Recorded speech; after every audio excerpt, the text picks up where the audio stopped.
All right, welcome back to episode 4 of Sports with Skiz. Week 1 of college football is officially in the books. We had some really good games, we had some lopsided games, but today we're just here to kind of talk ball, really.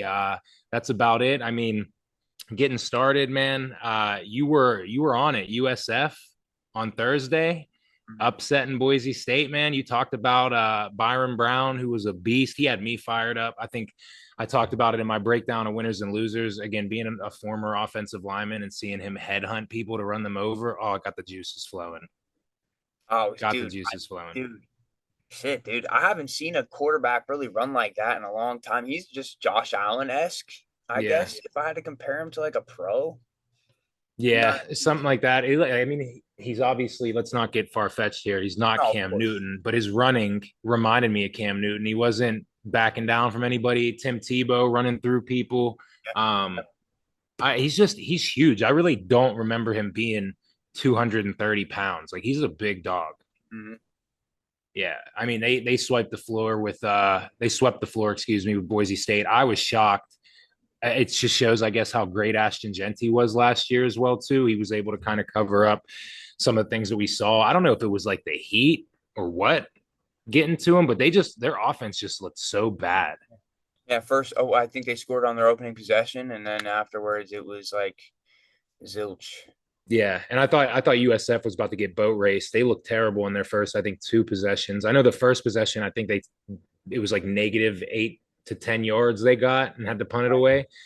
So I mean that was pretty crazy. And I mean that other game that we talked about too. I know this was Friday, but that Georgia Tech Colorado game was pretty good. I don't know if you Oh had any man, thoughts it on was. that It one. was. You know what? Good for Colorado, man. You know they played it. They played a tight ball game. You know, a lot of people. I'm sure most people were um, betting on Virginia Tech or Georgia Tech, excuse me, to just come out on top, and they did, and they covered. But like they held Barely. on to the they held on to the very end. You know what I mean? Hats off. I think Mm-hmm. I think they'll surprise some people. I think they'll catch a couple of upsets. Yeah, I think so too. They have more of a kind of like a dual threat offense now. I mean, they had I think like over 140 yards rushing, which I don't really know how many games last year they had over even just 100 yards rushing. I mean, they ranked dead last, like we talked I don't know about. if I have any. Yeah, and I mean, uh, the quarterback, what's his name, Caden. Great Salter. Salter. He adds more of that dual threat aspect. Shador was more just stand in the pocket, throw on the run, not really a true dual threat quarterback. But I mean, he was a beast at Liberty, and it's showing too. And even if they do struggle, I mean, they have Julian as the backup as well too. He's another dual threat guy. I know he's a true freshman, but yeah, I think Colorado is going to shock some people. But we'll have to wait and see. I really hate their turf field, though. I hate that they went away from natural grass. It looks Yeah, disgusting. yeah. I don't know. That's just a weird thing of mine. No, I've always been a fan of turf, so I don't know. I uh, always thought turf was so cool. I don't I know did why. I remember in college, the fans at home will probably love this, but I did a full PowerPoint on the reasons why turf is worse than natural grass and just causes more concussions and injuries. It just has no give. It's like the Right, sport right. wasn't meant to be played on turf. I get it for like high schools and like smaller division, like threes and twos using turf because it's easier to maintain. But if you're a big Division 1 program, like why aren't you just using real grass or some sort of artificial grass that's better than turf? I don't know. That's just I guess that's my old man yelling at cloud right there. No, I hear you, man. I mean, we've played on some pretty shitty grass fields growing up as kids. Bedford. You know what I mean? Yeah, So, um, I don't know. I like turf. It looks better. Grass is hard to maintain. Turf, It is. the one-time fee. Yeah, Pay yeah, for that's true. it once every couple years. Yeah, I guess it's just like the aesthetic for me. I love the grass, but I will say I guess the thing that Colorado got going on with their turf, it's the two tone. Every 5 yards, it's like a darker, lighter color of green. Right, So I right. do kind of like that. But I don't know too. I don't know if many of our viewers at home watched this game. I don't know if you were watching this game too, but another game Friday night, that Tarleton State at Army. Did you watch any of that? Boom. I absolutely did, but I only watched the first half. Dude, I was on it. Mike, just so we know for the fans, I can get them right. I can pick them. Florida State, not to interrupt the Tarleton State, but I was heavy on that in the middle of the week. You called it. You called it. You tweeted out from our account and said, "We're on Florida State today." And in my mind, I was like, "No, we're not." I was riding Bama. Pause. And you know what? I took none of my bets, not a single one, not one, bro. And so what happens is betters beware. You go full tilt and you're like, okay, well, I'm on a heater, right? I got Tarleton State. I'm picking Florida State. Now I can pick whoever I want. I'm gonna hit any Clemson goes down. Oh gosh, can North Carolina goes down, dude. Can we talk about that for a moment, North please? Carolina, Chapel Yes. Bill. Oh my Ah, gosh. that was disgusting. That I'm was sorry to we might have to tag him in this, but there was a guy on TikTok that responded to our the bets with Pappy, Pappy, excuse me, and asked who we were riding with. And I told him we were riding with Chapel Bill. So I forget your at name. We'll make sure that we talk to you or tag you in this. But I apologize for giving out that one yesterday. That was bad. I kind of wanted to even fade myself when I put that in. I was like, I was I'm going to go confident. with what everybody's talking, and of I was course, I confident. mean TCU's so strong too. TCU's so strong, but that buildup, you know, that's what I thought And was going to get same him. thing in that game as in Boise. They go down, they score their opening possession. You think, okay, they look good, and then absolutely, I mean, just nothing. Just like the turf field, Mike, no give. Like there was just nothing. It's like they were destined to lose that game. It's just no fight, no effort, nothing. You know what? The only cool thing about that game was I think the quarterback's name is Max Johnson. Yeah, Okay, yeah, his who brother, is the son of Brad Johnson, who we grew up watching a little bit of Super Bowl champion. later. Yeah, later. Yep, yep. Shout out Brad.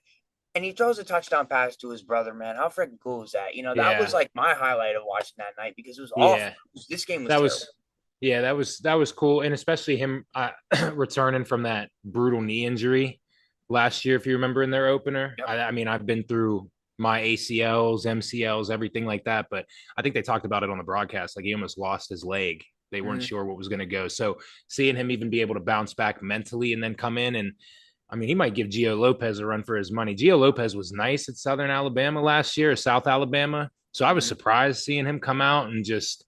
I think they said it was an hour and 22 minutes. He didn't complete a pass in like real time or something like It that. was 2 hours. Two Not to hours. be a Yeah, it joke. was It was two ridiculous. hours. First drive. I think his first drive to the third quarter, I don't think he completed a pass. No, first and foremost, like that, Max Johnson, I would start him from this point forward. Mm-hmm. He looked really good. Granted, you're down what 34-7. He came into the game, you know what I mean? Yeah. 31-7, whatever it was, but he looked really good. He was making some tough throws, and his first pass, he gets hit right in the chops, full way the defensive lineman, helmet to the turf, boom, and gets right back up like a champ. I'm starting him next game. There's no question about it. None. Yeah, and it's weird. It seems like Bill Belichick finds himself in another quarterback controversy. We all know Yeah. how that played out the first time he had that Yeah. with Tom Brady and Drew Bledsoe.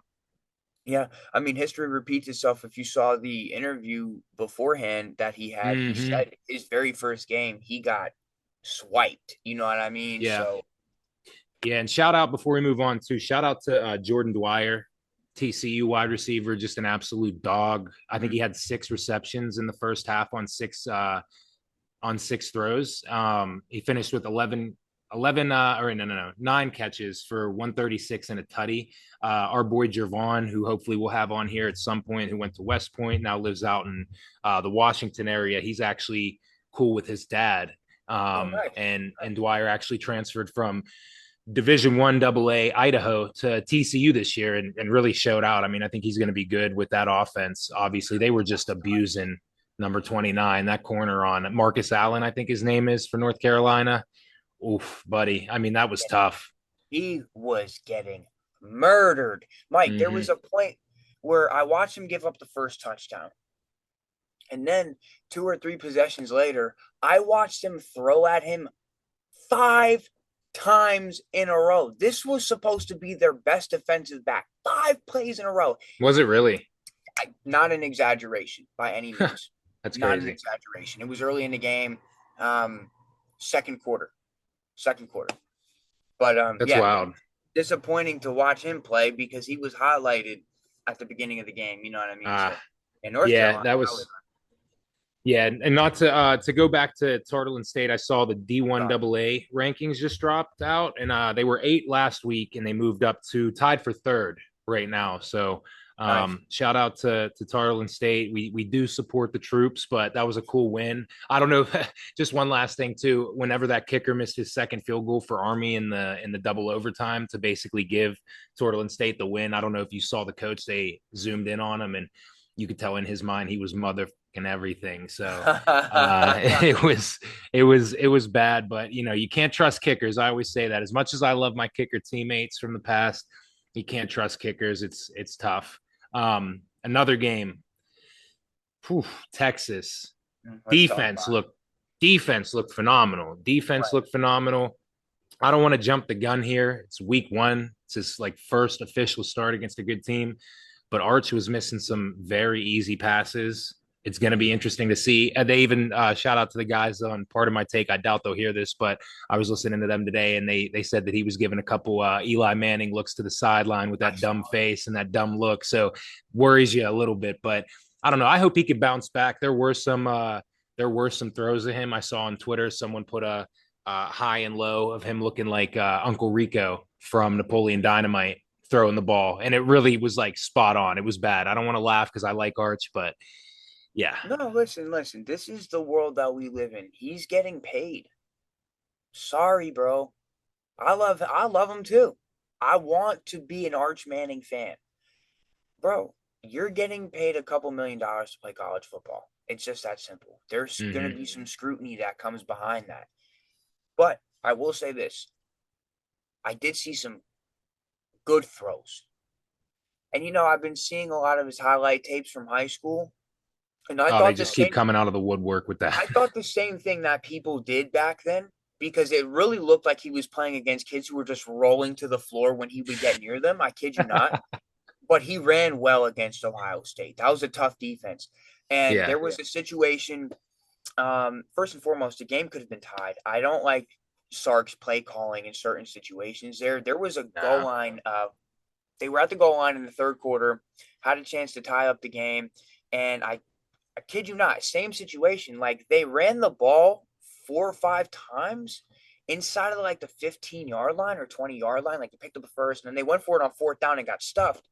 They didn't throw it once. Right.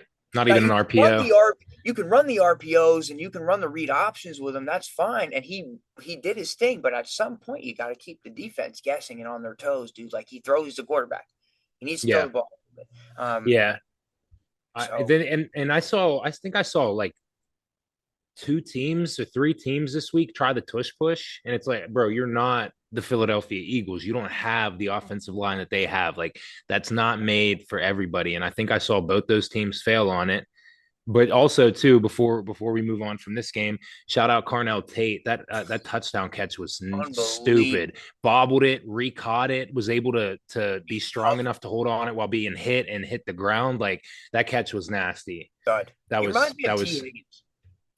Oh yeah, bro. He's nice. I mean, they're going to be good. Texas's defense is strong. I mean, they outgained them 336 to 203. Ohio State only had, and they just Mm-hmm. had 77 yards rushing. I think that they'll find their ground game. That's CJ Donaldson Jr., the transfer from West Virginia, who thankfully is gone from there, is a beast. I think he's just going to continue to get better.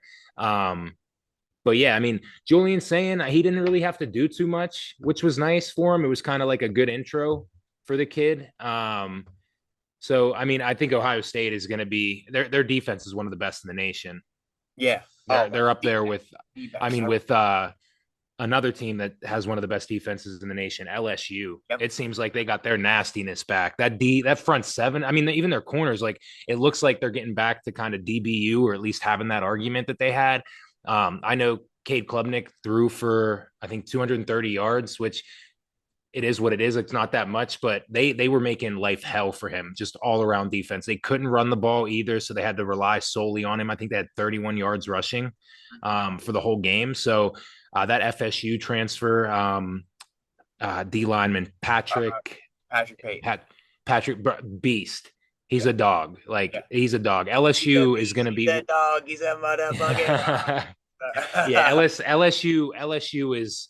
I think that they're going to be a team to watch out for. I don't know if you saw the press conferences. I think it was today or yesterday, but Dabo Sweeney essentially said, LSU got a. It was basically like they threw a final test on day one of class, and LSU got a 65, and they got a 58, and Brian Kelly responded back shortly after and said, I don't really know what game he was watching. We dominated them, especially in the second half. And I think he said it's either he didn't watch the game or he's a really good test grader for them and a really bad one for us. I really don't know. So it's cool to see like a little bit of rivalry back Yeah, in it, absolutely. which I always love. You Brian got to Kelly's supposed to spice be it up. talking, but sure, Yeah. I'm not the biggest fan of Brian Kelly. I think we talked about that with his little fake Southern accent and everything, but I know it was probably a huge monkey off his back to finally. I think Yeah. the past 2 years, 3 years they lost their opening round games that Yep. they've had high expectations for. And Garrett Nussmeier, I mean he's a beast. He might be the best quarterback in college football right now. He's so smart, This so is a smart. great class right now. Yeah, it's really, really good. Another thing too, that was a touchdown catch. I don't give a damn what anybody says in that LSU game. That was a touchdown catch, bro. Like it's crazy. He got 2 feet in, he crossed the goal line. I like be consistent with it. That's why everybody is so confused right now. Like, Give me one I don't know second. if you're about to I I don't know if just you're about to say something different, but he caught it, took his 2 steps, even took another step, I think, out of bound, and then he drops it. Like same thing with the South Carolina game. I thought that Nick Harper touchdown or catch in the end zone. I don't know if you saw that. I thought that was a touchdown too. He had the ball for 48 seconds, and just because he falls down after and the ball comes out, like I just don't get it. Ever hold on. since Des Bryant, I have no clue what a catch is anymore. No, I agree with you there, and I did see this, but I wanna re. That's not a catch, bro. I'm sorry, bro. You have You're to in. maintain. You have to, bro. That ball, that no, listen, we grew up as kids. The nose of that ball, when you're coming down, here, I've got this is crazy. Boom. We used to throw this ball around when we were younger, bro. Um, Mm-hmm. listen, when the nose of the ball touches and it moves a little bit, I don't care if you have touched, I don't care if you had them feet in or not, bro. You got to maintain How that, bro. many You how got many to. steps did he take? And then when did he cross the goal line? That's just like a runner, though. This is what I'm saying. Like it looked like how it would be with like a runner crossing the goal line, and then he drops the ball, and it'd be like, oh, that's not a touchdown. Like I get it. Let's see if we could see here. This might be against YouTube's policy, just so you know. It's not going to be. We might Oh, we it's might on have YouTube. to we might have to edit that out. I'm not sure if we could do it. We'll look at it, but I Okay. figured Twitter was up in arms about it. There was people on both ways. I don't know if you saw the Nick Harper one as well too for South Carolina. I thought that was a similar instance where I thought it was a catch. He just one hand snagged it. I think got 3 feet in and then like went to the ground. It's just like at what point, like how long do you need to hold on to the ball for, I guess, to label it a touchdown. So I don't know if there's people that want to discuss it in the comments. Feel free. I get it. I think it's just again, it's like if this is going to be the way that it is for it to be a catch, let's keep it consistent. Let's keep it rolling. If it's going to roll like this the rest of college football, which I guarantee it won't because it never does in the NFL. Shout out Jesse James. Still hurts my heart that they rolled that an incomplete pass against the New England Patriots. I'm not salty whatsoever, as you could tell. Then that's fine. But just keep it consistent. Don't be changing Right. it up on me. Don't be changing it up on me. Right. I mean, listen, the only thing I'll say is like a catch is here, here, 1, 2. If you go down to the ground, or if you don't take your 2 steps, because that's a fumble. But if you just catch the ball, maintain and go to the ground, that's it. But if that nose of the ball or if that ball moves while you're touching the ground, I don't care how many steps you had. Growing up, that was incomplete. If we saw that ball move in between somebody's arms or whatever the case was, it was incomplete. When Mm-hmm. Calvin Johnson caught a touchdown and he dropped, when he catches it, comes full possession, comes up, and then lets it go, that's bullshit. If Yeah. you remember that call, Yeah, I do remember that that. was bogus. That might have So been what started it. That and Dez. that That and that Dez. might have been what started it, low key. Yeah, bro. That So honestly you're right. will. Just keep it consistent because these Yeah. these refs don't know what a catch is anymore. No. Um. No. Oh my goodness. Let me just say something, please, for a moment. As far as the refs, real quick. The refs in the Baylor Auburn game, please find a new career path, because I watched somebody for Baylor get face masked, I saw that. helmet rips off, no call. Never in my life have I seen something so blatantly, terribly non-called, non-officiated. I don't Yeah. care. There's 8 guys out there. They have to see that. There's Yeah. scoreboards. They have to see. That's horrible. And he could have Oh got yeah, really because hurt from that too, man. was it in the backfield too? Or what No. was it? Was it a tackle? It was Yeah, it downfield a was, tackle? dude. I saw that. I just It can't was an remember in the play. route over the middle. Dude makes the catch. He's running. Yank. Yeah, yeah, yeah. And it's like I get it. Refs have certain things that they have to look for. The back judge is looking at something different than the umpire, and it's like everybody's looking at the ball. That's your job. Once you're if you're in the back secondary, you're that official, and the play's over basically, and someone's running with the ball. You're looking directly at the ball carrier to see what's going on. So it is crazy. I mean, I feel like how I feel about officials. I can't stand them. I think that I shouldn't be that harsh, but I think that they need to be held accountable within professional sports, NCAA. You need to start suspending fines, like maybe not in college because you don't really fine players, but suspensions especially in the NFL, fines, like hold them accountable, because if you don't, what's the repercussion if they mess something up, or if they throw a whole game and change the outcome of it? Like they don't care. They don't have to speak to the media after the game. I think that's another thing that they should have to do. It's I think it's kind of crazy, and it's like I don't know. We hold these players to such a high standard. Why aren't we doing that to the officials whenever they're the ones that think people are paying to watch them officiate the game when that's just not the case? Absolutely not. You couldn't have said it any better, bro. Yeah, it's crazy. Some small school stuff too. I wanted to say I talked about this in my winners and losers as well too. But University of Texas Rio Grande won Mm-hmm. their first game ever, I guess if you want to call it that, 66-0 over a Division II school. I forget me, Saul Ross or something like that. Forgive me. I probably don't want to be mentioned after losing 66-0 anyway. So who cares?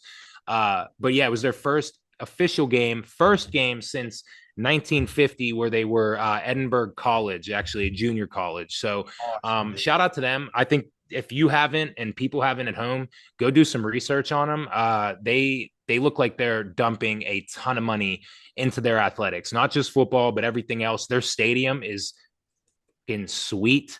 I love it. It's brand new, but it holds, I think, 12,000, and it just looks sick. It's a beautiful, beautiful Division I AA. Not too small, not too big, perfect amount. So I think that was cool to see. If you haven't checked them out, definitely go check them out. I don't know Yeah. if you saw anything from that. I didn't. But I did see something really cool here, and I do personally have to get going here soon. But small, as far as small schools, Weber International Mm-hmm. down in Florida, dude. Yeah. They walk in and beat Stetson. They're like 34-24 or 31-21. It 31 doesn't matter. 21. It's an NAIA beating an FCS. That's what? That's like an FCS team coming to It's beat an FBS team, maybe. Yeah. It's the No? 10th. It's only the 10th time ever that All that's right. happened. Wow. So, Incredible. um, yeah, it was crazy. One last thing that I got for you, Knock. I know you got to jump. Um, we touched on it a little bit with Florida State. Alabama looks dead. I don't know what's going on. Their effort as a team sucks. I don't know if that's them just not believing in Kalen DeBoer. In his 14 games overall coached, he's lost the same amount of times to unranked teams as Nick Saban in 230 games, which would be 4. I think that there was a span. I forget what exactly the stat is, but there was like a 6-year period where Saban didn't lose to an unranked team or something like that. And they released the week 2 AP top 25. They ranked Alabama 21, which is the lowest ranking for the Crimson Tide since the preseason poll in 2008. Wow. So don't hit the panic button, I guess, just yet. But I will say the Roll Tide faithful down there are hitting the panic button. But Kalen DeBoer's buyout is astronomical. So I don't know where they're going to get the donor money to move on from him if he continues to show out the way that he is. Yeah, and look, man, he's still new, and I gave him some crap in my winners and losers because, well, quite frankly, that's what he is as of right now. He's a loser, and that's fine, dude. You'll bounce back, maybe, but like Alabama was so, you know what it is? They had like a different kind of discipline, you know what I mean? And it's Mm-hmm. like you can still try to change things up and keep on a certain tradition. You know what I mean? And I listen, I'm glad Alabama's not what they were. You know what I mean? Yeah. I'll be so honest, but like, no, that was pretty bad. Yeah, That was that pretty was bad. ugly. It's like he Yeah. had no heart. The court, Thomas Castellanos was like saying whatever he wanted. They had no heart. Whatever. No heart. Whatever he wanted. No. He I don't came for like Kalen DeBoer. It's crazy. I think Kalen DeBoer's 5-5 in his last 10 games. So it's going to be interesting to see. But Knock, I know you got to jump, man. It was great catching up with week one college football. We will be back on Friday where we're going to go over week two and give you some games that we're really liking. It's a light load this week. Pause. But we're gonna bring you guys some games here. So appreciate everybody tuning in. We'll catch you next time, and thank you all.